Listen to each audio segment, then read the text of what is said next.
A picture says 1,000 words, right? And I think that's powerful. More than that, I think it puts you in a space and time as a capsule, and it captures an energy. Another good thing about film is that it slows you down. Kubrick uses K35 and when you take it here, when you do a self-scan, you get it developed. It phrase, a part of my soul will be left in Seoul. 영국 BBC 다큐멘터리 감독인 제인스과 앤드류는 서울에 있는 동안 고래에 자주 방문했는데요. 이제는 한국식 인사를 하는 두 분이 생각하는 필름과 사진에 대해 이야기를 나눠보았습니다. Hi everyone, my name's Jason. Yeah. And I'm Andrew.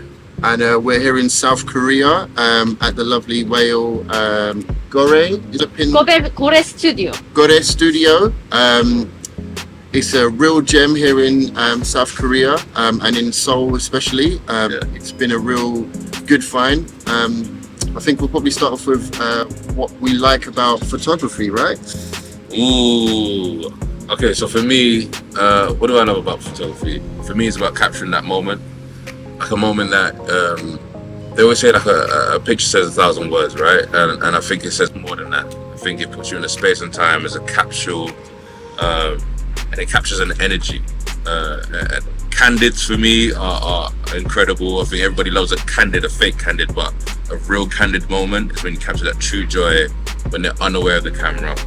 You know, that for me hits. But also when you create like a personal relationship between you, the camera, and the person and the subject. I think that for me is you know, when you can capture that moment as well where it's not so candid but real, raw and honest, that's powerful. Yeah, to 100% agree with Andrew on that.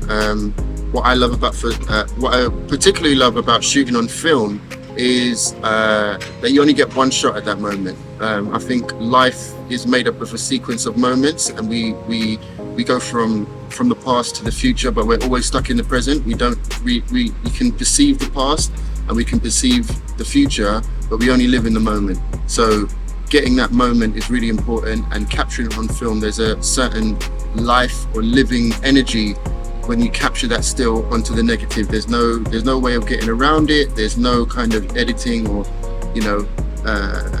numbers. This is literally pure chemicals, the same way that our eyes see the world and it is interpreted into chemistry is the same way that I like the way the film captures.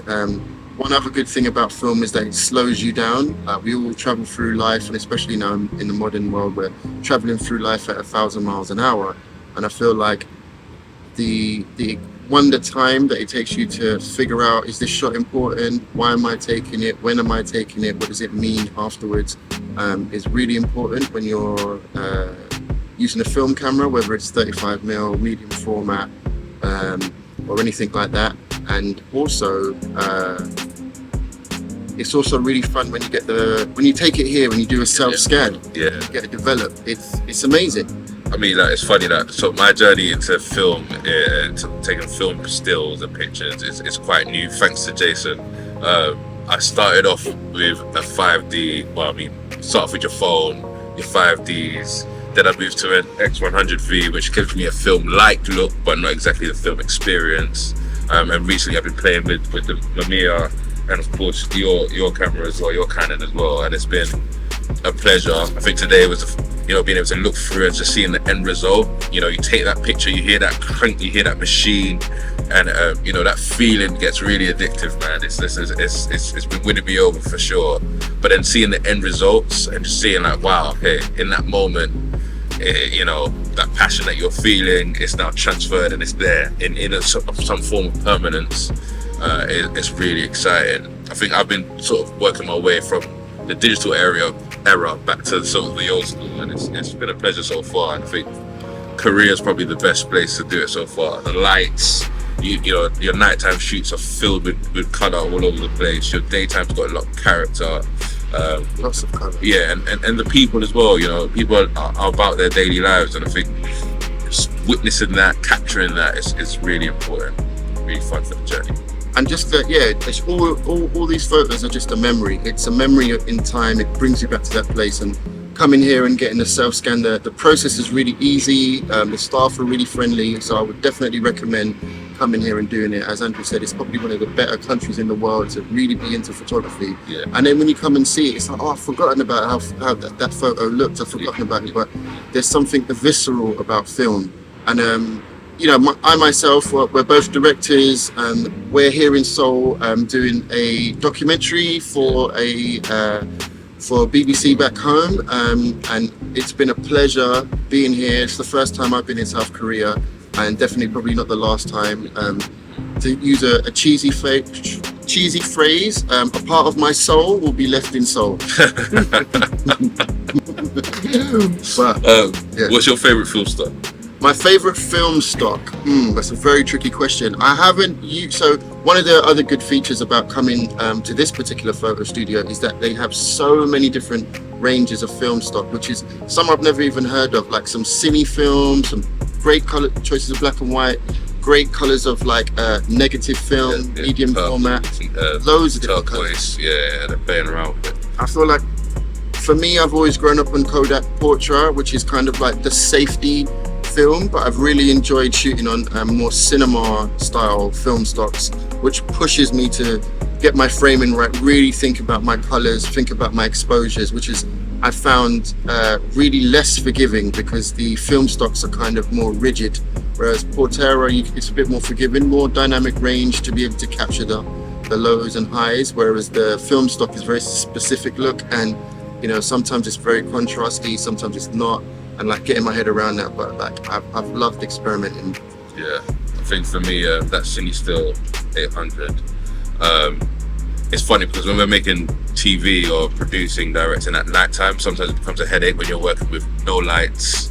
You're having to work with ISOs up to the 4000s, and it doesn't really give a character that luminescence gives in the space.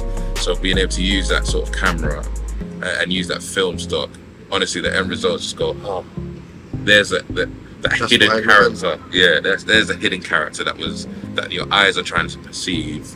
That just becomes a little bit more real in that sort of final product. But that for me is it just brings the nighttime to life for me. Well, I would say for any beginners or anyone trying to get into film, it's not daunting. It seems like it's daunting. It is I would say a steeper learning curve as opposed to digital. But once you do it, you realize that digital becomes super easy because it's all about the fundamentals. Once you know about the fundamentals of how to capture an image, where your lighting is positioned and stuff, I feel like film just slows you down. That's all it is. It's slowing you down. And ultimately, I started off like everybody else. I had 2 digital cameras, which I got rid of, and then eventually went to film. And I couldn't understand at the time, why would you want to use a film camera when, you know, like you've got to get it developed, you know, you've got all this stuff. But then I realized I was just taking so many pictures on digital that I'd never look at again. You know, I wasn't really taking the time to frame a shot because I could just do it and then do it again. But this time it's like, you know, I've really got to sit, get my composition right, figure out why is this important, and then every film that I take, every negative or positive that I take means something. Even if it's a bad photo, it just feels like a memory. Introduce your camera? Oh. Yes. Why did you get that? The camera that I had before was I started with a Sony A100, then I got a Canon 70D, and my final digital camera before I got the one that I'm about to show you was a GH5, because we both work in TV and film, so the GH5 was kind of a really good hybrid between filming and taking stills. But as I realized, as I started to get bigger, so now we shoot on more professional cinema cameras, the GH5 has got really bad color science, like jack of all trades in terms of like what it can do, but the color science wasn't very good, and I just wasn't taking it for stills. So I really still wanted to do stills and not just take it on my phone. So I went and got a Canon AE1.